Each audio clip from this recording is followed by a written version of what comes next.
Hello friends, स्वागत है आपका हमारे यूट्यूब चैनल मंजिल ऑनलाइन गुरु पर। फ्रेंड्स, आज की इस वीडियो में हम लोग पढ़ेंगे। इससे पहले हम कुछ हिस्ट्री की क्लासेज आपको दिए हैं, जिनमें हम लोगों ने पढ़ा है भारत में यूरोपीय शक्तियों का आगमन। तो भारत में जो यूरोपीय शक्तियाँ आई उनके विषय में हम देख रहे थे। तो जिनमें हम लोगों ने देख लिया था, सबसे पहले आपके पुर्तगाली आए, उसके बाद में डच आए। ठीक है, तो हम लोग पढ़ने वाले थे अंग्रेजी जो कंपनी थी वो कब आई। लेकिन अंग्रेजी जो ईस्ट इंडिया कंपनी थी वो काफ़ी ज़्यादा उसमें पढ़ने को है। तो सबसे पहले हम उन कंपनियों के विषय में पढ़ेंगे जिनके विषय में कम पढ़ना है, थोड़ा पढ़ना है, क्योंकि अंग्रेजों ने भारत पर बहुत अधिक समय तक राज्य किया, शासन किया, व्यापार किया। इसकी वजह से उनको हमें ज़्यादा विस्तृत में पढ़ना है। तो इसी के कारण आज हम लोग देखेंगे फ्रांसीसी कंपनी का आगमन। तो वीडियो हमारे लगातार अपलोड किए जा रहे हैं, लेकिन कल का जो वीडियो है वो अपलोड नहीं कर पाया गया। उसके कुछ कारण हैं, क्योंकि कल मुझे टाइम नहीं मिला, इसकी वजह से वीडियो ना तो बना पाया और ना ही मैंने अपलोड कर पाया। तो उसके लिए क्षमा चाहता हूँ। तो अब से लगातार वीडियो अपलोड करते रहेंगे। और जैसा कि आपको पता है कि जल्द ही हम रेगुलर वीडियोज आपके लिए मैथ, हिस्ट्री, मैथ और जीएस जो भी है, इन सब के वीडियो जल्द ही अवेलेबल करवाएंगे। ठीक है, उसके लिए हमारी टीम लगातार वर्क कर रही है और जल्दी से जल्दी आप लोगों को मैथ और भी जितने भी सब्जेक्ट हैं, रीजनिंग, मैथ, रीजनिंग और जीएस, करंट अफेयर्स, इन सारे वीडियो आपको दिए जाएंगे। तो बने रहिए मंजिल ऑनलाइन गुरु के साथ और ज़्यादा से ज़्यादा वीडियोज को शेयर कीजिए और लाइक कीजिए वीडियोज को, और कोशिश कीजिए कि चैनल को भी सब्सक्राइब कर लीजिए, जिससे कि जल्दी से जल्दी ये चैनल ग्रो कर सके और आप लोगों को एक बेहतर सुविधा मैं प्रदान कर सकूं।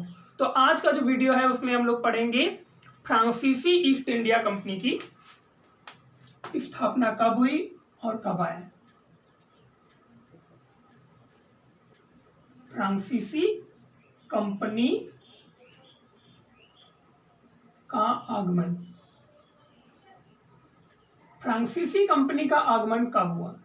देखिए, जब भी हम कहीं जाते हैं, चाहे हरदोई ही जाएं या फिर दिल्ली जाएं या मुंबई जाएं या अदर कंट्री में जाएं, तो एक हम क्या बनाते हैं, एक पूरा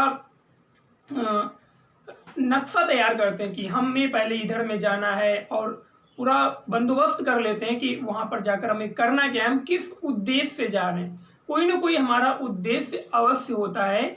अभी मुझे जाना है दिल्ली, तो मैं वहां पर फालतू में नहीं जाऊंगा, वहां पर मेरा कोई उद्देश्य होगा, उस उद्देश्य की पूर्ति करने के लिए मैं वहां पर जाऊंगा। तो देखिए, जितनी भी यूरोपीय शक्तियां भारत में आई, उनका कुछ ना कुछ उद्देश्य जरूर था। कुछ तो अपना व्यापार करने के लिए आए, वो भी मसालों पर एकाधिकार जमाना चाहते थे, लेकिन कुछ कपड़ों पर एकाधिकार जमाना चाहते थे, और कुछ यहाँ पर शासन करने की भी उम्मीद से हो सकता है। तो सबका अपना अपना एक उद्देश्य था। तो आज के वीडियो में हम लोग देखेंगे फ्रांसीसी ईस्ट इंडिया कंपनी जो है, फ्रांसीसी कंपनी थी जो, उसका उद्देश्य क्या था और वो कैसे भारत में आई। तो चलिए शुरू करते हैं। उस समय जो फ्रांस था, फ्रांस के जो सम्राट थे, फ्रांस के जो सम्राट थे उस समय, उनका नेम क्या था? लुई 14वें, लुई 14th। ठीक है, लुई 14th। ये आपको याद रखना, प्रश्न पूछा जाएगा यहाँ से कि जब फ्रांसीसी कंपनी भारत में आई तो उस समय फ्रांस में कौन सम्राट था? तो लुई 14th जो थे वो फ्रांस के सम्राट थे। इनका एक मंत्री था। कौन था? एक मंत्री। देखिए, जो राजा होते हैं, प्रधानमंत्री होते हैं, इन सबके मंत्री भी होते हैं। तो इनका जो एक मंत्री था, काबिल था, और उसका नाम था कोलबर्ट। इनका जो मंत्री था कोलबर्ट, लुई 14वें के मंत्री कोलबर्ट, यानी कि जो कोलबर्ट था और वहां की जो गवर्नमेंट थी, इन दोनों के सहयोग से 1664 ईस्वी में भारत की ओर, 1664 ईस्वी में भारत की ओर फ्रांस की जो कंपनी थी प्रस्थान करती है। ठीक है, 1664 में भारत की ओर प्रस्थान करती है और इनका जो उद्देश्य था वो था व्यापार। देखिए जितनी भी कंपनियां हैं उनका सबका ही उद्देश्य क्या था, व्यापार, ठीक है। लेकिन ये भारत की ओर पहले नहीं है, इन्होंने भारत पर पहले ध्यान नहीं दिया। पहले ये पहुंचे कहां पे, मेडागास्कर, पहले पहुंचे ये मेडागास्कर, जो फ्रांसीसी कंपनी थी, ठीक है। ये पहले भारत नहीं आए, ये पहले पहुंचे मेडागास्कर। और आपको पता होगा कि उस समय जब फ्रांसीसी कंपनी भारत की ओर रवाना हुई थी उस समय मेडागास्कर पर अधिकार था डचों का। किसका, डचों का अधिकार था। और डचों का अधिकार था जिसकी वजह से ये जो फ्रांसीसी कंपनी थी, फ्रांसीसी जब मेडागास्कर द्वीप पर पहुंचते हैं तो वहां पर डच इन्हें मारकर कूट कर भगा देते हैं वहां से। तो वहां पर ये अपने उपनिवेश स्थापित करने में असफल हो जाते हैं। अब भैया जब कोई भी कहीं पर गया और वहां पर असफल हो गया तो वो अपना कोई दूसरा रास्ता अपनाएगा, कोई किसी अन्य से अपना मतलब निकालने की कोशिश करेगा। तो वहां से फिर जो फ्रांसीसी थे ये भारत की ओर आते हैं और भारत में पहुंचते हैं। कहां पर, भारत में पहुंचते हैं।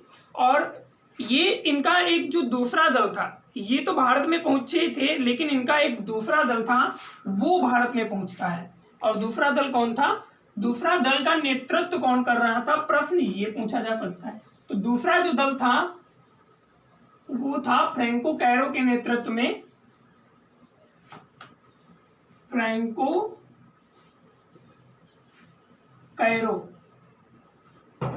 कैरो के नेतृत्व में 1667 ईस्वी में, कब, 1667 ईस्वी में एक दूसरा दल, फ्रांसीसी दल भारत में आता है। और इन्होंने, और फ्रैंको कैरो जो था इसी ने भारत में सबसे पहली फ्रांसीसी कोठी बनाई थी। इसने भारत में सबसे पहली कोठी बनाई थी और वो उसका नाम क्या था, वो सूरत में बनाई थी। सूरत में पहली कोठी किसके नेतृत्व में बनी, वो फ्रैंको कैरो के नेतृत्व में बनी थी। और ये कब बनी थी, ये बनी थी 1668 ईस्वी में। देखिए 1667 ईस्वी में ये भारत में आ गए, फ्रैंको कैरो के नेतृत्व में जो दूसरा दल था भारत में आ गया। और एक वर्ष बाद यानी कि 1668 ईस्वी में इन्होंने, फ्रैंको कैरो ने सूरत में एक कोठी स्थापित की जो फ्रांसीसियों की पहली कोठी थी। इन्होंने 1672 ईस्वी में एक जगह थी जिसका नाम था सेंट टोमे।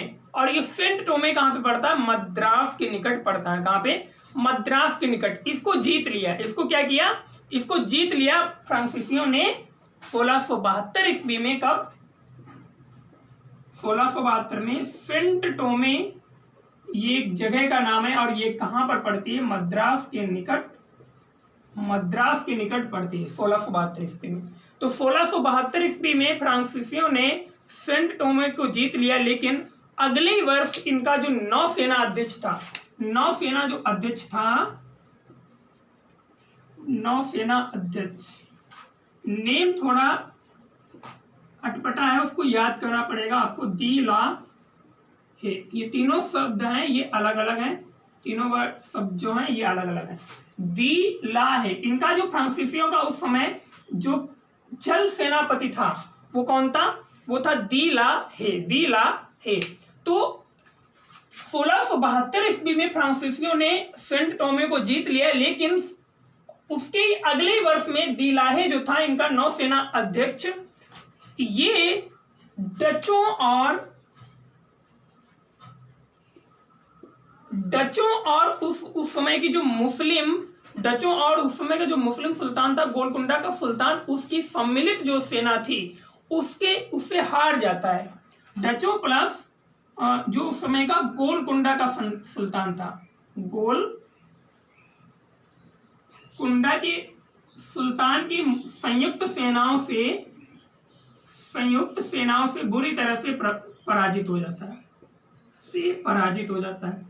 तो इसको ये मजबूरी में सेंट टोमे पुनः डचों को वापस करना पड़ता है। ठीक है, तो 1672 ईस्वी में फ्रांसीसियों ने सेंट टोमे को जीता, लेकिन उसके अगले वर्ष में गोलकुंडा के सुल्तान और डचों की सम्मिलित सेना से ये बुरी तरह से पराजित होता है, जिसकी वजह से सेंट टोमे डचों को देने के लिए बाध्य हो जाता है, मजबूर हो जाता है। अब 1673 ईस्वी में 1673 ईस्वी में जो कंपनी का निदेशक था फ्रैंको मार्टिन, कंपनी का निदेशक फ्रैंको मार्टिन था। कौन था? कंपनी का निदेशक कौन था? Franco Martin. और एक और सिपाही था जिसका नाम था वेलांग द लेस्पिने, और वेलांग द लेस्पिने ने 1673 में कंपनी के निदेशक फ्रैंको मार्टिन और वेलांग द लेस्पिने ने एक वालीकोंडपुरम जो था उस समय ये पुदुचेरी के समीप था, वालीकोंडपुरम के मुस्लिम सूबेदार, वालीकोंडपुरम के मुस्लिम सूबेदार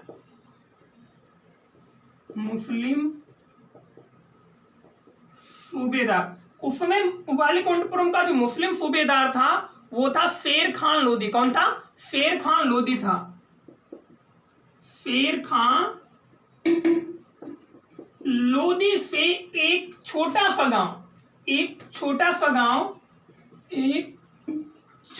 सा गांव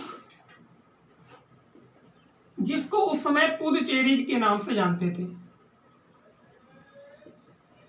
पुदुचेरी, ठीक, पुदुचेरी प्राप्त किया। और यहीं पर इन्होंने एक शहर की स्थापना की, पांडिचेरी। ठीक है, यहां पर इन्होंने पांडिचेरी की स्थापना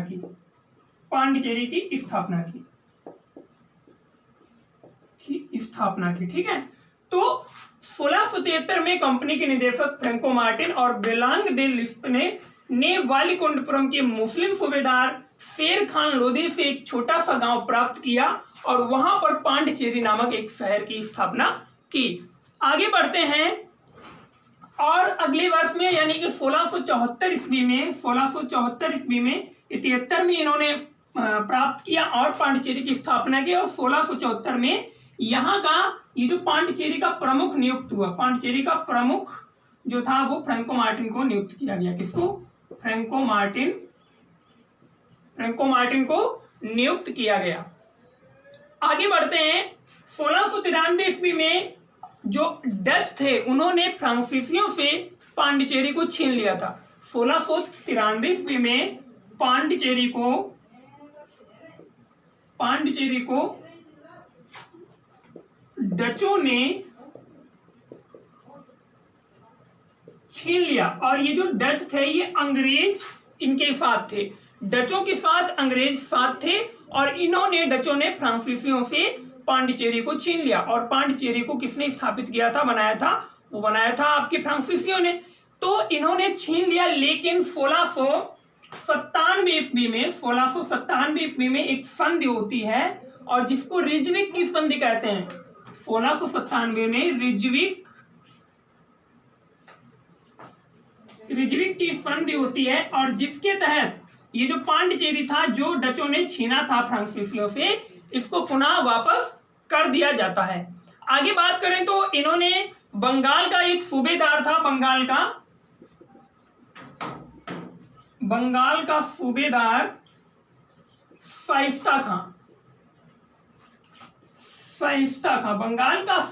शाइस्ता खां ने फ्रांसीसियों को एक जगह दी थी 1674 ईस्वी में।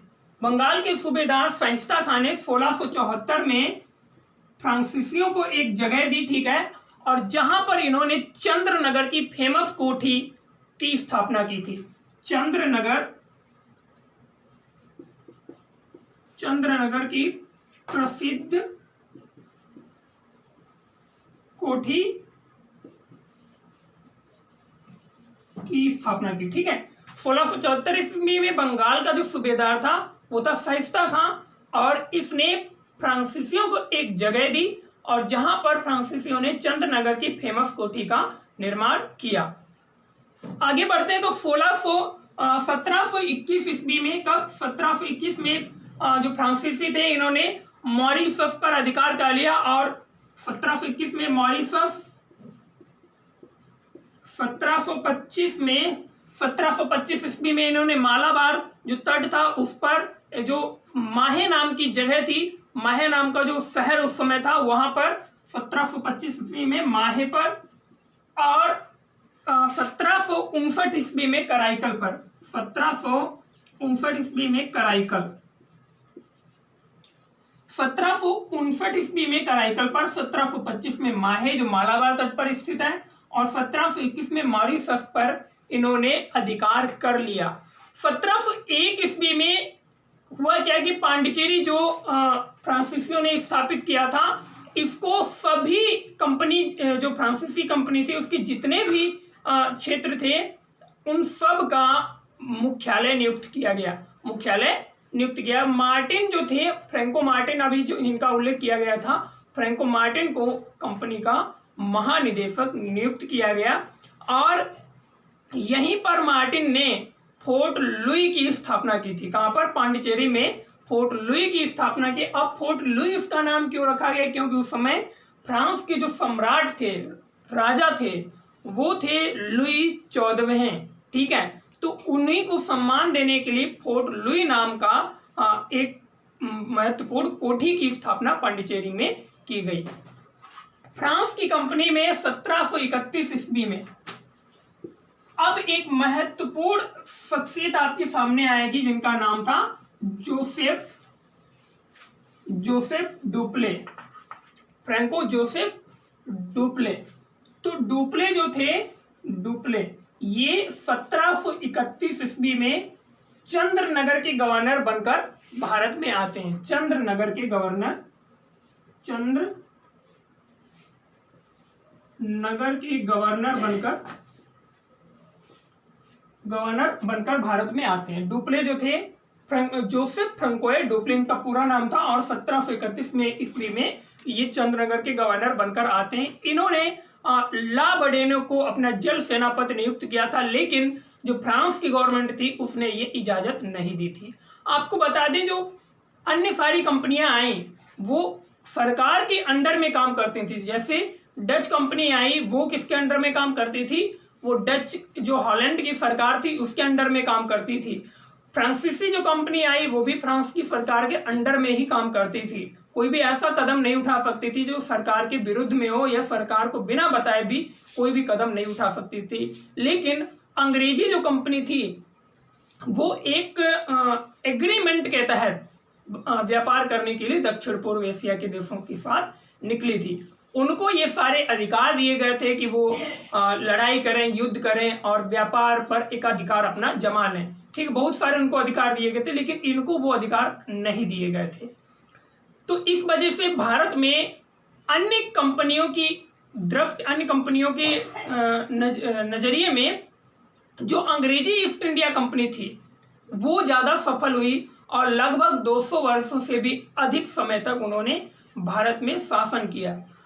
और आपको बता दें कि अन्य जो कंपनियां थी जैसे फ्रांसीसी कंपनियां, इनमें जो मुख्य बहुत अच्छे जो सेनापति और बहुत अच्छे जो गवर्नर जनरल थे उनको अधिक दिन तक सरकार ने भारत में नहीं रोका। अगर जैसे डुप्ले जो थे, अगर डुप्ले जी कुछ समय के लिए और रुक जाते भारत में तो शायद भारत में अंग्रेजों पर प्रभुत्व हो पाता। तो इस तरीके से लगभग सारी कंपनियां फैल हो गई भारत में व्यापार करने में, शासन करने में, लेकिन अंग्रेजी ईस्ट इंडिया कंपनी को व्यापक अधिकार प्राप्त होने के कारण वो भारत में सफल हुए। तो आज की वीडियो में हम लोगों ने देखा कि भारत में किस प्रकार फ्रांसीसी ईस्ट इंडिया कंपनी आती है और उसके जो महत्वपूर्ण कोठियां थी और महत्वपूर्ण जो कार्य थे, किसने जीता और कब हारे किससे, तो इसके विषय में हमने देखा। नेक्स्ट वीडियो में अब हम लोग चर्चा करेंगे अंग्रेजी ईस्ट इंडिया कंपनी के विषय में, क्योंकि वो बहुत बड़ी उसकी कंपनी थी और उसके विषय में बहुत अधिक हमें पढ़ना है। उन्होंने भारत पर सबसे अधिक समय तक शासन और व्यापार किया, इसकी वजह से उसको हमें विस्तृत में पढ़ना होगा। तो नेक्स्ट वीडियो में हम लोग वही पढ़ेंगे। तब तक बने रहिए मंजिल ऑनलाइन गुरु के साथ। तब तक के लिए दीजिए इजाज़त। नमस्कार।